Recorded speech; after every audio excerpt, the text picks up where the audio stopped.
Welcome. My name's Adam Bignold and this is a presentation on assisted reinforcement learning. Assisted reinforcement learning builds upon the reinforcement learning framework we use in machine learning and artificial intelligence. Now, most of you already know what reinforcement learning is. We use it when we teach our pets, when we teach our children, and when we try and motivate ourselves or those in our society. The fundamental principle for reinforcement learning is that we reward good behavior and we punish bad behavior. By rewarding good behavior and punishing bad behavior, we can influence what kind of behaviors people do in the future. For example, when we're training our pets to sit, we'll give them a treat that encourages them to sit, and when they do, they get that treat. However, if they walk off, we growl. If they pee on the floor, they might get a smack on the nose, or if they try and bite us, they get a smack on the nose. So by rewarding good behavior and punishing bad behavior, we can influence what skills our pets learn. When it comes to our children, if they get good grades, we reward them. We take them to McDonald's, we buy them a nice toy. If they play up, if they're naughty, then they get sent to their rooms. That's a punishment for them, and it discourages that behavior in the future. And when it comes to motivating ourselves or teaching behaviors to people in society, we use reinforcement learning. To discourage speeding, we give out fines and we give demerit points to speeders. Now, when it comes to computers, we can't send them to their rooms and we can't buy them a toy when they do something good. So we need a different way of rewarding and punishing computers. To do this, we use just a single number. This is the reward, or their points. If we want to reward the computer for doing something good, we give them more points. We increase this number. And if we want to punish them, we take points away and we lower the number. The computer here is acting as an agent. This agent could be a machine learning algorithm or it could be a robot. Whatever it is, it's trying to perform a behavior. It's trying to learn a skill. And as it's learning the skill, we give it a reward if it does something good, or we punish it every time it does something bad. So we start with our agent, for example, a self-driving car. And it needs to choose an action to take next, whether that's keep going forward, turn left, or turn right. And by taking an action, that influences the environment. It changes its speed, it changes its position in relation to other obstacles such as cars or barriers on the side of the road. So the agent chooses an action and that changes the environment. This change in environment, known as the state, is then given back to the agent, and the agent learns how its actions affect the environment. Now that's not enough for the agent to learn a skill, because the agent doesn't know whether the actions it takes is good or bad, and that's where the reward comes in. If the agent takes an action that benefits itself, that is in the right direction for learning a skill, we give it some points. If it does something bad, then we take these points away. The agent's only goal is to increase the number of points it gets, to get as much reward as possible. In our example, the self-driving car, we have a blue car here and it has two sensors, one on the left and one on the right. These sensors turn on if there's an obstacle in front of it, and they turn off if there's no obstacle. This is the only piece of information this car has. It can't see in front of it, can't see behind it, it doesn't know how fast it's going or where it is. All it knows is that if there is an obstacle on the left or the right. So our state information, how our environment is represented, is two pieces of information. Is the left sensor on or the right sensor on? And what our agent needs to learn is what action to perform depending on how these sensors change. So ideally, if the left and right sensors are off, that means that there are no obstacles on either side of the car and it's safe to keep going forward. If the right sensor is on, we want to turn left to avoid the obstacle. If the left sensor is on, we want to turn right. And if both are on, then ideally we would want to stop. However, the car in this example has a fault. It has no brakes. It will always keep moving forward at the same speed. So what this car needs to learn, what the agent needs to learn, is how to drive a car that has no brakes. In the following examples, I show a car that is learning this behavior. It's always moving forward, and at any time step, it may choose to go forward, left, or right. In the bottom corner there is my representation of the car.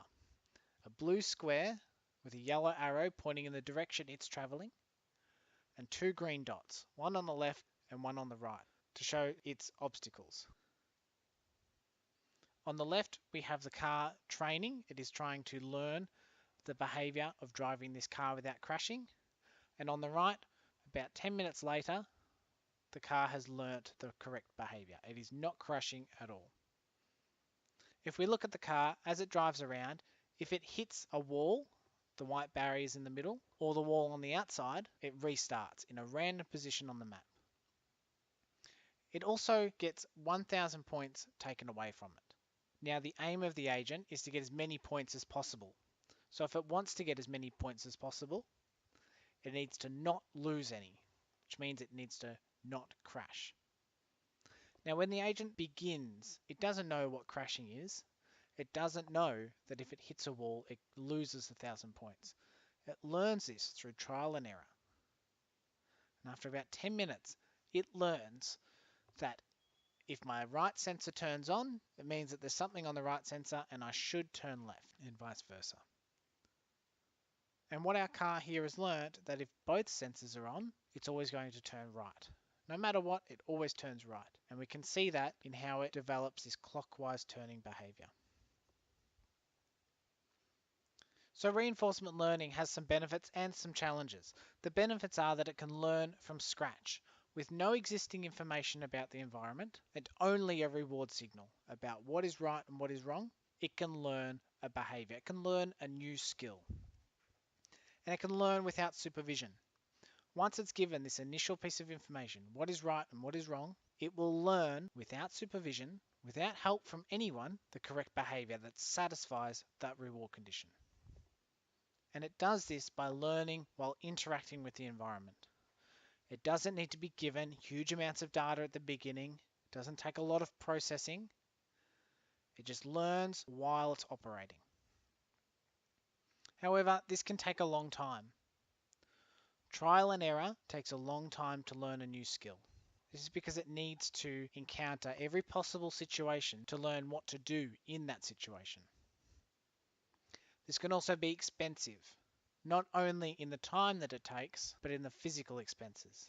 If we put this kind of learning in a real car, that car needs to crash hundreds or thousands of times before it learns that crashing is bad. And providing additional information to the agent requires programming skills.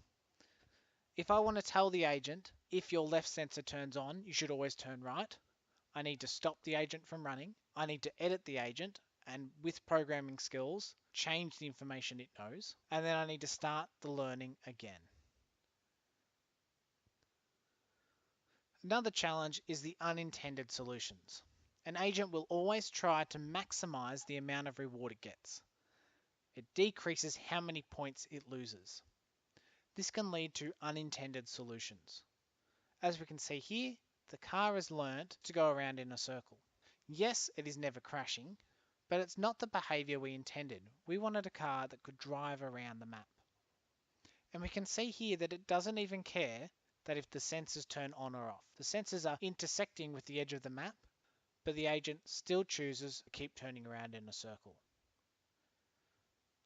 If this car was put almost anywhere else on the map, it would intersect with something. It would crash. However, in this scenario, it's found a solution, an unintended solution. So you may have heard that it takes about 10,000 hours to master a new skill.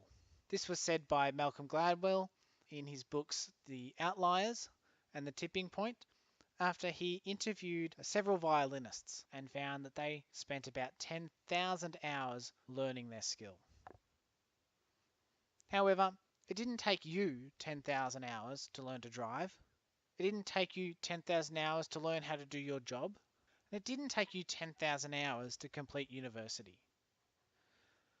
To give you some indication of how long 10,000 hours is, that is 8 hours a day, 5 days a week, 52 weeks a year for 5 years. To finish one average bachelor degree at university takes about 3,600 hours. And that's if you're attending 6 hours a day, 5 days a week, every week of the year. Why do we say it takes 10,000 hours if it didn't take you 10,000 hours to learn a skill? Because you got assistance. You had other people help you. You had a foundation of information that you could build upon. When you went to university, you already knew how to read, how to write, how to use Google. When you started learning to drive, there was someone there that told you what the steering wheel was, how to turn the car on, how to change gears, how to move forward, and how to stop. The problem with reinforcement learning, learning from a blank slate, learning from scratch, is that it doesn't have any of this information. It can take a very long time before the car even learns to turn itself on. It will sit there, turning the windscreen wipers on and off before it learns that that's not how you drive.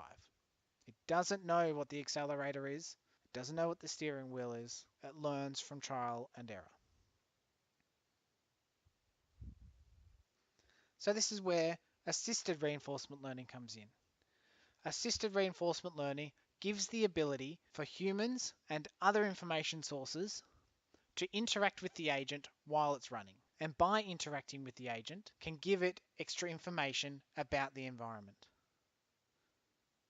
Assisted reinforcement learning allows interaction between the human and the agent. It acts as an information source. The human can give advice and critique to the agent. It can give it information about the environment, or it can tell it which actions to take and how the actions it took in the past were correct or incorrect. And the information can be given in simple terms with no need for programming. The same way we teach our children and our pets, we teach them in simple terms rather than dissecting their brains and trying to force the information into their brain cells.